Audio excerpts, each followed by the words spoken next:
Good morning students. हम जो हमारा चैप्टर है रेशियो एंड प्रोपोर्शन के बारे में डिस्कस कर रहे थे। इससे लास्ट वीडियो में हमने डिस्कस कर लिया था रेशियो के बारे में, और लास्ट जो क्वेश्चन था हमने सोल्व किया था उसमें मैंने आपको बताया भी था, अगर दो रेशियो आपस में इक्वल आ जाएंगे इट मींस वो दोनों रेशियो किसमें है, प्रोपोर्शन में। If two ratios are equal then we can say that these ratios are in proportional। अगर दो रेशियो इक्वल हैं तो हम कह सकते हैं कि वो किसमें है, आपस में प्रोपोर्शन में। फॉर एग्जांपल मान लिया हमें कोई भी दो रेशियो गिवन है 2:3 एंड 4:6। हमने चेक करना है क्या ये दोनों रेशियो इक्वल हैं। तो किस तरह से चेक करेंगे, हमने कल चेक किया था 2/3 एंड इसको क्या राइट कर लेंगे 4/6। फिर इनकी क्रॉस मल्टीप्लाई करेंगे। 2 की मल्टीप्लाई किससे होगी 6 से, 2 6 जा 12 एंड 3 की मल्टीप्लाई किससे होगी 4 से, 3 4 जा 12। क्या ये दोनों इक्वल हैं? अगर ये दोनों वैल्यू इक्वल हैं इट मींस हम कह सकते हैं कि ये दोनों रेशियो किसमें हैं, प्रोपोर्शन में। The two ratios are in proportion. अब देखिए जो भी इनकी एक्स कॉर्नर वाली वैल्यूज है, इन वैल्यूज को 2 और 6 को इसको हम क्या बोलते हैं, एक्सट्रीम वैल्यूज या एक्सट्रीम टर्म्स, या इन्हीं को हम, एक और नाम है इनका, इन्हीं को हम बोलते हैं एक्सट्रीम्स। और उसके बाद जो मिडिल वैल्यू बच गई, क्या बच गई हमारे पास 3 और 4, इन्हें हम बोलते हैं मिडल टर्म्स या फिर मीन्स। जो ये वैल्यू है इनको या तो मिडल टर्म्स बोलेंगे या फिर क्या कहते हैं, इन्हें मीन्स कहते हैं। और प्रोपोर्शन का एक सिंबल होता है, एक साइन यूज करते हैं। अगर ये दो टर्म्स प्रोपोर्शन में है इसको हम इस तरह से राइट करेंगे 2:3, डबल रेशियो लगा देंगे हम यहाँ पे और ये क्या हो जाएगा 4:6। ये रिप्रेजेंट कर रहा है कि ये दोनों रेशियो आपस में क्या है, इक्वल में है। इस जो ये साइन गिवन है इससे हमें यही पता चल रहा है कि ये 2:3 और 4:6 आपस में क्या है, इक्वल है।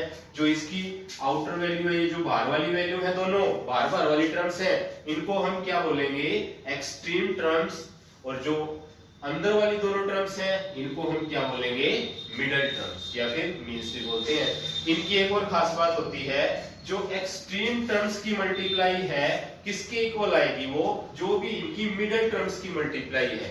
मीन्स बाहर वालों की मल्टीप्लाई चेक कर लेते हैं हम। बाहर क्या गिवन है 2 और 6, 2 और 6 की मल्टीप्लाई क्या है आपके पास 12, किसके इक्वल आएगी, जो भी ये आपको टर्म्स मिडल में गिवन है 3 × 4, इन दोनों की क्या हो जाएगी, इक्वल हो जाएगी। 2 6 जा 12, 3 4 जा 12। ये था आपका प्रोपोर्शन के बारे में। ये सिंबल है, ये साइन है, ये शो करता है कि ये दोनों टर्म्स इसमें गिवन है, आपको प्रोपोर्शन में गिवन है। एक्सट्रीम वैल्यू की मल्टीप्लाई किसके इक्वल आती है, जो इसकी मिडिल टर्म्स की मल्टीप्लाई है उसके इक्वल आएगी।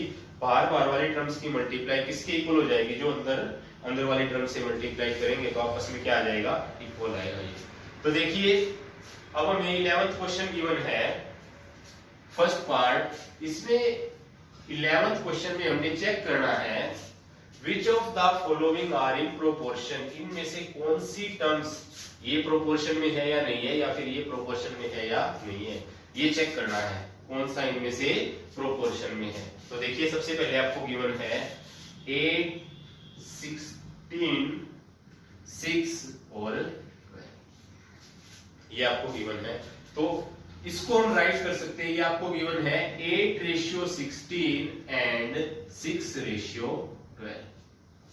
अब इसको चेक करने की हमारे पास दो मेथड है। एक तो आप इसको सिमिलरली वही राइट कर सकते हो 8/16 और इसको क्या राइट कर सकते हो 6/12।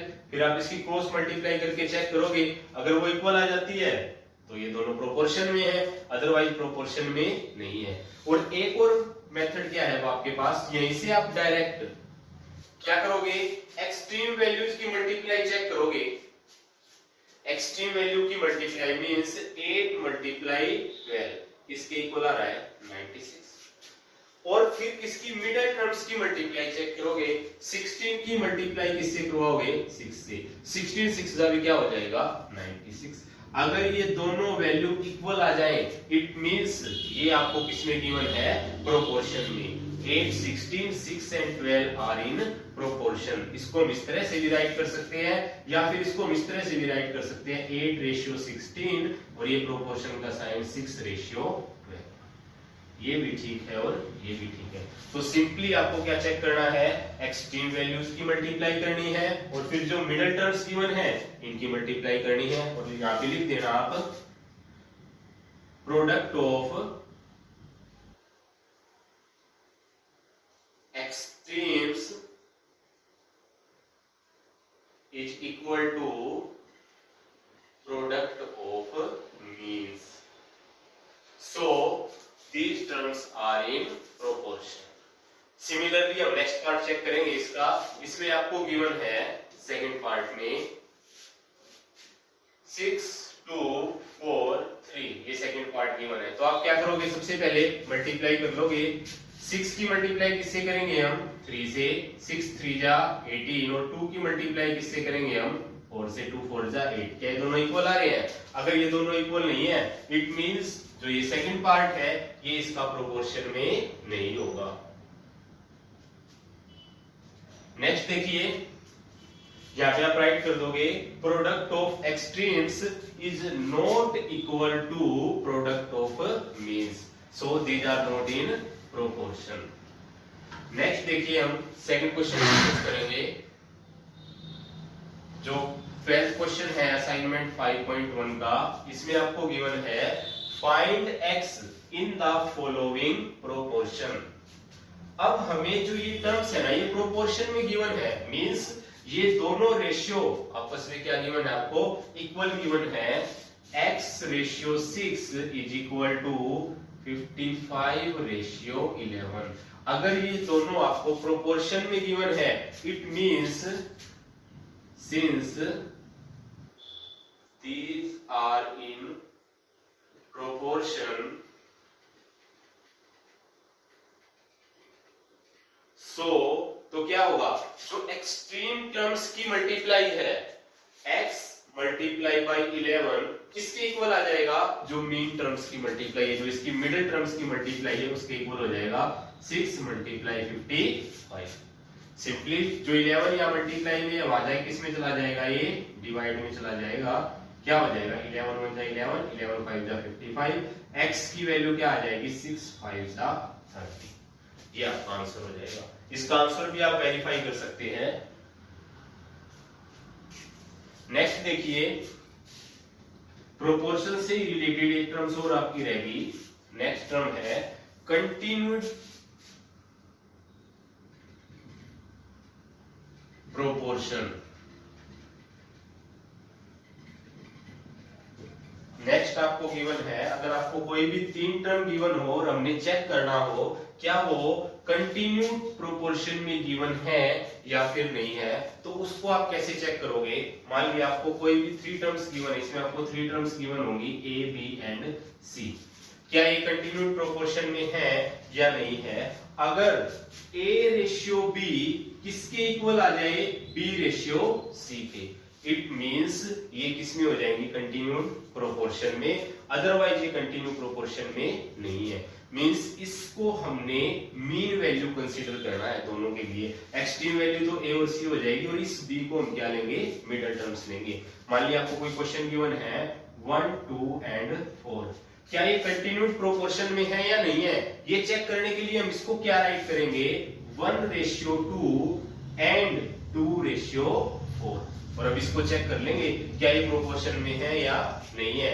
अगर ये प्रोपोर्शन में हो जाएंगे, इट मींस हम क्या कह सकते हैं? 1 2 and 4 are in continued proportion. ये था आपको चेक करना हो कि गिवन 3 टर्म्स कंटिन्यूड प्रोपोर्शन में है या नहीं है। नेक्स्ट देखिए, 13th क्वेश्चन आपको गिवन है set up all proportion from numbers. हमें ये कुछ नंबर्स हैं, इनसे जितने भी प्रोपोर्शन पॉसिबल हैं हमने उनकी फॉर्मेशन करनी है, वो सभी राइट करने हैं। मान लिया अभी जैसे हमने कोई क्वेश्चन किया है 3:6 एंड 6:12, ये दोनों क्या है प्रोपोर्शन में गिवन है। और एग्जांपल लेते हैं, इसमें 2 टाइम्स 6 आ गया, आप कंफ्यूज हो जाओगे। 4:8 और 5:10, ये आपको प्रोपोर्शन में गिवन है।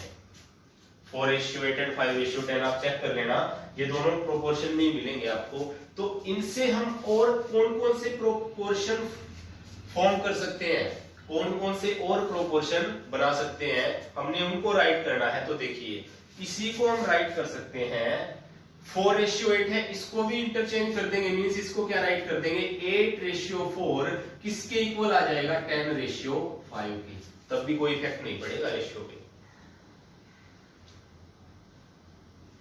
क्या हो जाएगा ये 4 2 8 और 5 2 10, ये भी 2:1 बन रहा है और ये भी 2:1। आप इसको चेक भी कर सकते हैं, खुद से चेक करेंगे क्या ये प्रोपोर्शन में है या नहीं है। और क्या राइट कर सकते हैं, इसका प्रोपोर्शन इसके साथ, मींस 4 का रेशियो 5 के साथ भी प्रोपोर्शन में हुआ, किसके साथ 8:10, मींस इसको और इसको और इसको और इसको हम किस में राइट कर सकते हैं, रेशियो में राइट कर सकते हैं। क्या राइट कर सकते हैं 4:5 और इसको 8:10। और नेक्स्ट इसी को फिर हम चेंज करके इसको क्या राइट कर सकते हैं 5:4 और ये किसके साथ प्रोपोर्शन में हो जाएगा 10:8। तो इसी से हमने एक प्रोपोर्शन से कितने रेशियो और बना लिए, 3 प्रोपोर्शन हमने और फॉर्म किए हैं इसी से। सिमिलरली इस पार्ट में भी हमने क्या करना है, इसी तरह से और फॉर्मेशन करनी है प्रोपोर्शंस की। देखिए आपको गिवन है 9 150 105 1750, तो ये आपको प्रोपोर्शन में गिवन है, आप इजीली राइट कर लो इसको। 9:150 प्रोपोर्शन में गिवन है 105:1750, तो एक प्रोपोर्शन तो इससे ये बन जाएगा। दूसरा प्रोपोर्शन क्या होगा, सिंपली इनको इंटरचेंज कर लेंगे हम, इसको क्या राइट कर लेंगे 150:9 और इसको क्या राइट करेंगे 1750:105, और एक रेशियो इसे हम क्या बना लेंगे 9 का रेशियो 105 से किसके इक्वल हो जाएगा 150 का रेशियो 1750 से, इसका रेशियो इसके साथ और इसका रेशियो इसके साथ, ये भी इक्वल आएगा। और फिर इसको हम क्या राइट कर सकते हैं 105:9 प्रोपोर्शन में है 1750:150, हमने इनको भी क्या कर लिया इंटरचेंज कर लिया। तो ये 3 प्रोपोर्शन इससे और पॉसिबल है इस तरह की। ये था आपका क्वेश्चन नंबर 13। नेक्स्ट देखिए हम डिस्कस करेंगे क्वेश्चन नंबर 14। प्रोपोर्शन पे ही बेस ऑफ हमें स्टेटमेंटल प्रॉब्लम दी हुई है इस पार्ट में। देखिए क्या करना है, the ratio of the length of a school ground to its width, length और विड्थ का रेशियो दे दिया हमें 5:2, लेंथ और विड्थ का रेशियो किसके इक्वल दे दिया 5:2।